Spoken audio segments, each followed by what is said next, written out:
Curhat Dokter Tifa, berani usik Jokowi soal ijazah dan penyakit, keluarga diteror. Polemik tudingan ijazah palsu mantan Presiden Joko Widodo, Jokowi, hingga kini belum selesai.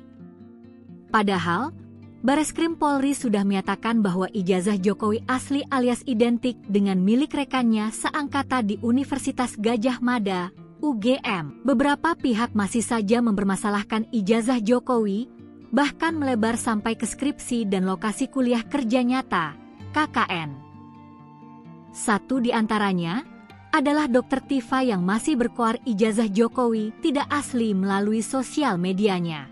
Terbaru, Dokter Tifa ikut mengomentari penyakit kulit yang dialami Jokowi.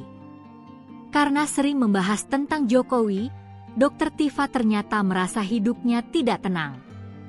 Dokter Tifa mengaku sering mendapatkan aksi teror dari orang tak dikenal setelah menyinggung Jokowi. Dokter Tifa mengungkap bahwa dirinya dan keluarga mengalami berbagai bentuk teror setelah mengusik Jokowi terkait dugaan ijazah palsu hingga penyakit mantan Presiden Joko Widodo alias Jokowi. Curhat pilu Dokter Tifa ini diketahui dari unggahan terbarunya tentang perilaku tidak menyenangkan yang dia terima sejak mengusik Jokowi. Hal itu ia sampaikan melalui akun X, Twitter, pribadinya pada Sabtu, 28 Juni 2025 pukul 17.27 waktu Indonesia Barat.